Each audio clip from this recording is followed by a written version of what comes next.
Okay, I am in Denver International, second airport of the day. I will be in San Francisco or San Jose here in a few hours. People have been asking me about my speech and what I plan to say to Google and if I had PowerPoint presentations done. And the answer to that is no, I'm just going to wing it. I'm going to tell my story. Here's who I am, here's my website. I founded the Mountain Weekly News officially in 2008, so we're now at 17 years in business. Again, one of the most respected outdoor industry gear reviewers, have been for many, many moons, and I still am when it comes to the outdoor industry. Unfortunately, in Google's eyes, I am just no longer relevant, which is really interesting because companies like Patagonia and the North Face and Burton Snowboards, they're pounding at the door to work with me. And that's been the case for decades now.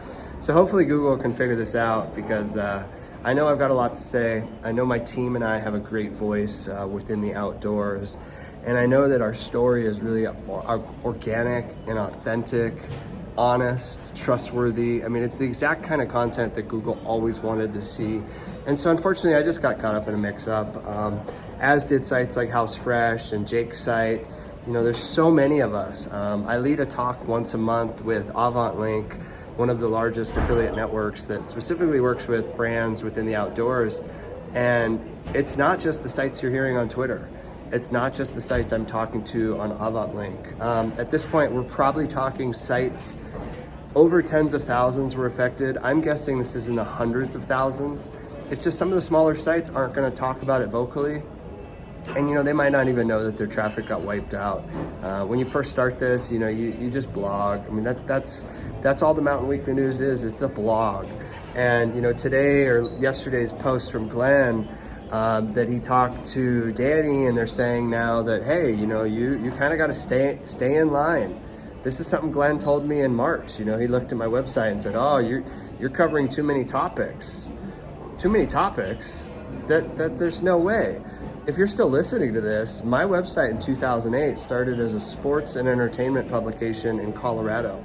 I used to cover the Denver Nuggets. I would sit courtside with the Nuggets right next to the cheerleaders with my camera gear, and I got to shoot photos and write articles about the Denver Nuggets. Then we started covering the Denver Broncos.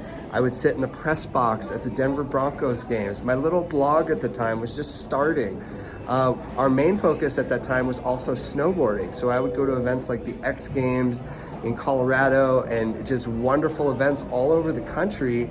And then I was a photographer at Red Rock, so I started adding my music content to that website. That was all on the Mountain Weekly News, mtnweekly.com. If you go to the Wayback Machine and you start looking at our old articles, you're gonna be like, holy cow.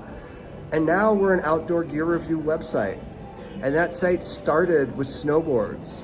And then it branched into mountain biking, and it branched into camping. And then the last few years, it's branched into hunting, because guess what?